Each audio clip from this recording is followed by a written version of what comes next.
When all else fails, when everything is going disastrously wrong, there's always a stunt involving an airplane. But guess what? Today I can reveal that Meghan Markle's fakery with British Airways has just been exposed. To that very shortly.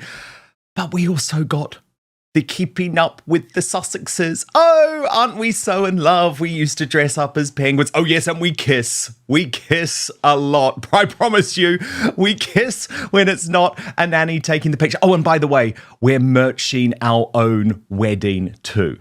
This is all extraordinary stuff, especially the fact that she claims that the British Airways crew on her flight from Europe back to Los Angeles just happened to know that it was her 8th wedding anniversary and just happened to write her this card expressing what a delight she is on the flight. That's despite the fact, and you might remember actually, because it's one of my most watched YouTube videos. Look at this from the past.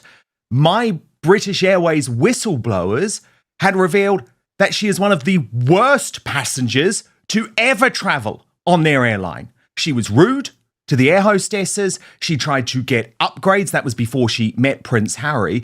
And she refused to even look after Archie on the flight. And he was crying for a long time before the nannies got involved. So call me suspicious about this. Then it gets even more murky. In a bid to move the attention away from the fact that no one turned up in Geneva and the whole world was laughing at her about that, she leaks to People magazine, her propagandists at People magazine, that this was the crew, the British Airways crew. And she was just so touched that they loved her so much. Here's the article. Meghan Markle was moved by the kindness of a British Airways flight crew who helped ring in her wedding anniversary with Prince Harry. The Duke and Duchess of Sussex marked 8 years of marriage on Tuesday and shared a glimpse of the heartfelt gesture she received while travelling home from Geneva, Switzerland the day before. Posting to her Instagram stories, Meghan revealed a handwritten note from the British Airways flight crew thanking them publicly for helping make the occasion special. Thanks to this amazing flight crew for all the love yesterday. Appreciate all your memories and kind words, she wrote, tagging a British Airways alongside a Union Jack emoji. The card read, "Dearest Harry and Meghan, wishing you a wonderful wedding anniversary with love, the whole British Airways family." Covered with signatures and personal notes, it was also marked BA269 and dated May the 18th. A source close to the Duchess of Sussex, this is how much she wants people to know about this card, right? Tells People, Meghan's flight crew was so lovely on her way back from Geneva. They all came to say happy anniversary and shared their memories of where they were on the day. I thought Meghan thought the whole thing was horrible. The crew's gesture also included treats for the couple's children. They wrote Harry and Meghan a card and gave them a bottle of champagne and British candies for Harry and the kids. The source adds, it was very special and so appreciated by Meghan, who wanted to publicly thank them. She was truly so touched. I mean, it really is funny, but this isn't the first time we've seen Meghan do this. When she appeared on Drew Barrymore's show, she had a card that had just been prepared by Harry and the children, if you remember, with their names all over it. And this is the exact same thing. Meghan wants to prove to the world that she's adored by Harry. She always talks about that man loves me so much, but then she also does it with the crew. And to be honest with you, Dan, this whole storyline, I'm just surprised that she didn't turn around and say, and there was a moment when all of the crew dropped to their knees, they took off their hats and thanked me for the work that I've just done in Geneva, you know, for my service that I've just committed to. She is honestly, she's a walking embarrassment with stuff like this because people can see through it all. Now, if you heard second, third hand that the crew had done something nice for her on the flight, then maybe it would have been, I guess, a bit more believable. A staff member perhaps did it for her or something.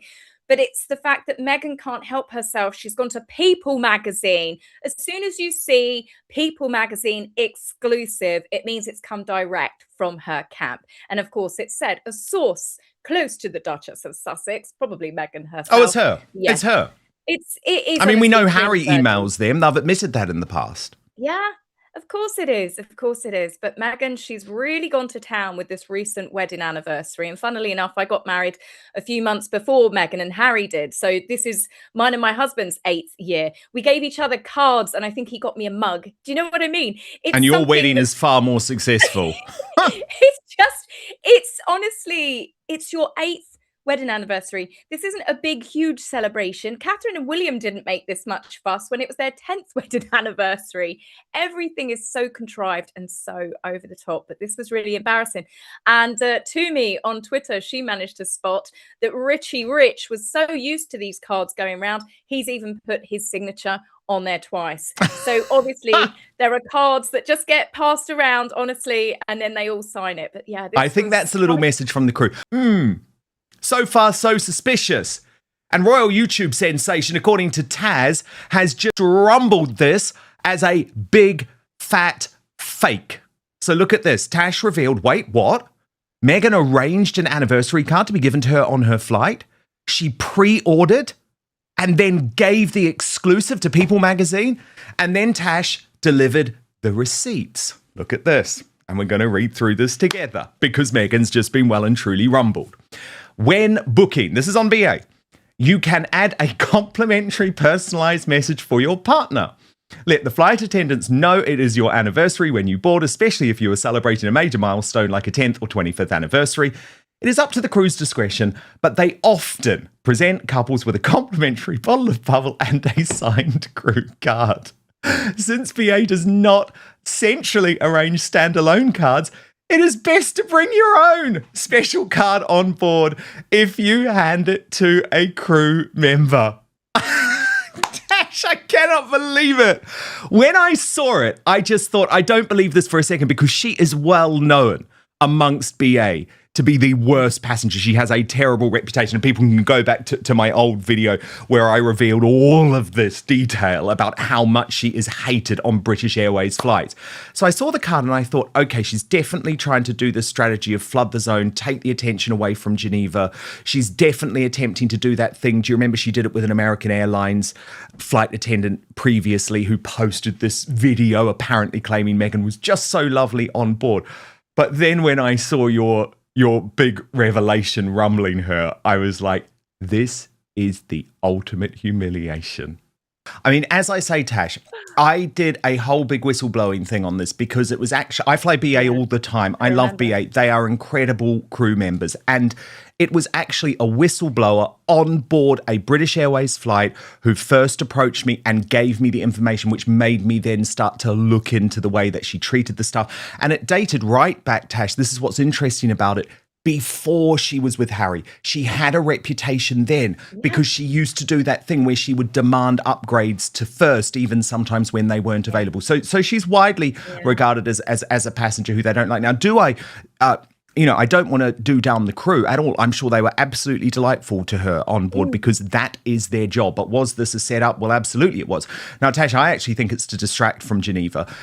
I always describe this as the flood, the zone strategy. When something goes wrong in Meghan Markle's world, all of a sudden there is an absolute flurry of activity. She just throws stuff against the wall, hoping that we are going to be distracted because she knew the optics of this event. I mean, look at her face there when she walked in and she saw no one had shown up, or 10 people had shown up. So what she's actually decided to do is give us almost like a little reality show about the 8th wedding anniversary. So we've got stuff from the past, which was the penguin picture. This was them apparently dressed up, I think, for the engagement party. And then we got the pictures of them enjoying the lemon and elderflower cake. Now, obviously, that's the same cake that they had on their wedding day, but who made that cake? I'm not sure. And you said, Tash, after seeing those pictures of them kissing, this screams... Well, actually, Harry Meghan Spare posted, this screams, take a picture, make sure you get us kissing. And then you replied, probably taken by the nanny who just released the children from their rooms. And it really did have that feel to it because when you watch the video, it felt deeply uncomfortable for me because it's very clear they want the children to be involved. Of course, it's exactly the same with the children, using the children in the video. You could see a candle was burning there right next to, conveniently placed, next to the penguins. It's about Meghan. The only thing that she has ever had that's been a success for her is her association to the British royal family. This is why she's reminding people, oh, look, I did marry into the British royal family, even though she's been telling us for the past 7 or 8 years about how it's the most terrible experience of her life. It left her wanting to take her own life and that of her unborn child. All of the terrible allegations of racism, of cruelty, of mistreatment, all of the accusations that Harry and Meghan have continuously bombarded the royal family with publicly for money, with the intention of turning the public against the monarchy, against the institution.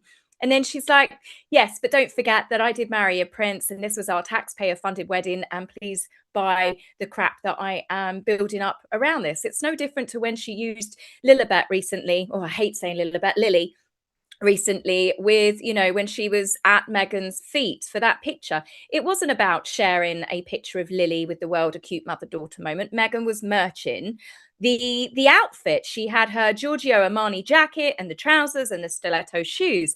It was about showing the designer clothes that she, of course, is then going to merch and make money off herself. She used Lily so it would gain more traction, getting the children singing in the video right next to her candle that she's just about to sell. Of course, this gains more traction than if it was just perhaps Harry and Meghan, another cutesy moment of them. But yes, it is everything that Queen Elizabeth did not want. They've gone against the Sandringham Agreement.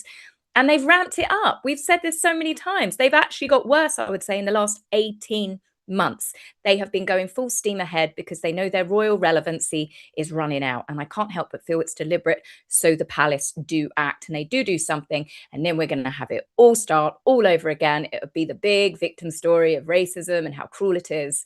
And I just can't help but think that they're poking the bear on purpose. Oh, they absolutely are. They are goading the royal family into doing something, as you say, because then that gives them the opportunity. Now, what's interesting, Tash, is so much does just get ignored now, especially in America. Yeah, totally, because it's like, oh, God. But Geneva was particularly bad, Tash. I mean, I revealed on Monday with the Royal News Network that just 10 fans, so-called fans, had actually showed up to watch Meghan. And Meghan Kelly was absolutely brutal about this moment on her show. That's Meghan Kelly's very lovely husband, Doug, by the way, Tash. But I mean, she's right, isn't she? It is over. Oh, Geneva showed it's over. Yeah. I mean, Meghan always smashes it out of the park when she talks about Meghan.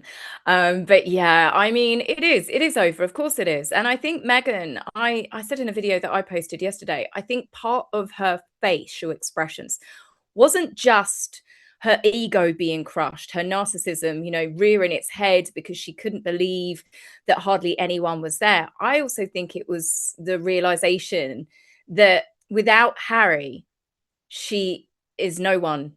She needs him. She can't upgrade. She can't ditch him. She can't leave him and find someone else and try and get the platform that she has been given for the last few years. She might initially get it if she does announce a divorce, because you'd have the sea of people like Oprah wanting her on their sofas for their chat shows and stuff. But she will go into obscurity quicker than anything.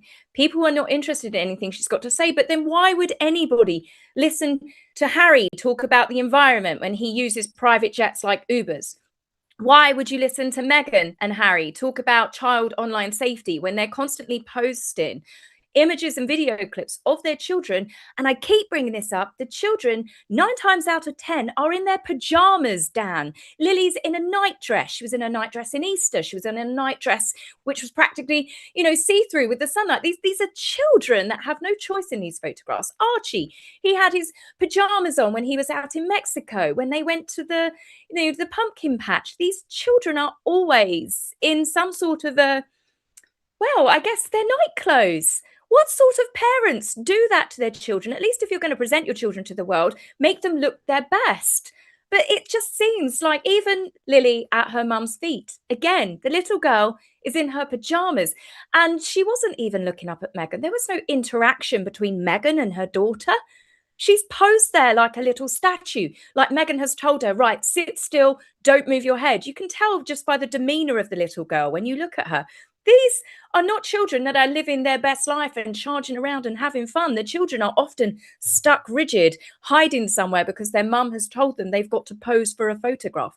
It's actually really, really sad to watch, I think, in comparison, especially when you see all of the other royal children, all of them, the extended cousins, the Tyndalls and the Phillips, and you see them and they can just interact and play and run around.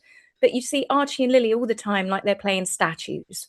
It's definitely hypocritical of them again. But as I said, this is why people don't listen to them. And then the other photo, Tash, that got everyone talking was Meghan's date night with a politician called Willie Ridman, a Finnish politician. Now, look, I've got no idea if this dude is a good dude or a bad dude, okay? And I am not going to judge him before he has gone through any type of trial.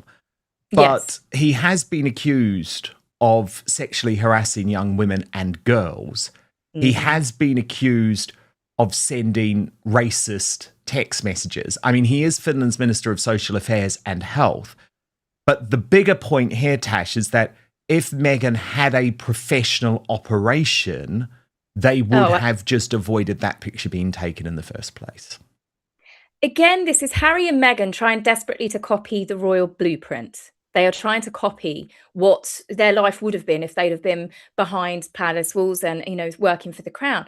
But the problem is they don't do their due diligence on any of these people. We saw that very much in Nigeria. They were taking flights off of someone who is I think he was actually a US convict. He's done a runner from America. There was fraudsters involved.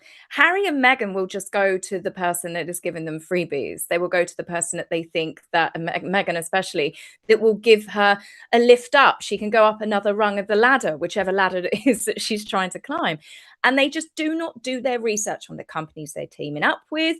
We had that more recently where Archewell had to pull funding due to an organization that was very pro-regime over in Afghanistan, for example. And they're out there trying to fake it. And they just do not think twice about, should we be photographed with these people? Should we be teaming up with this particular organization? Now, admittedly, with this politician, the police dropped all charges, but he's got an awful lot of allegations, that have been circulated for a variety of reasons. No prosecutions. But again, for Meghan, especially where she says, I'm a voice for women and girls, you don't really want to be posing up a storm. And it wasn't her team pushed back and said that she'd never met him. She didn't really know who he was. But in his post, he's made it quite clear they were having dinner together, probably as a group of people. But it wasn't like he was a passing person that said, hey, can I have a selfie with you? She was sat there having dinner with him. Again, you think her staff would be doing the sort of research that, of course, if they had royal staff, they would have done so. Yeah, totally. That is the issue with it, isn't it? As I say, I'm not making a judgment on this guy at all. But at the end of the day, Dr. Tedros, the World Health Organization boss, who she is desperately clinging to, he ain't a good man either, Meghan. So just because Dr. Tedros has invited someone to a dinner, that isn't the sign that you want to be associated with them. Dr. Tedros is a bad man.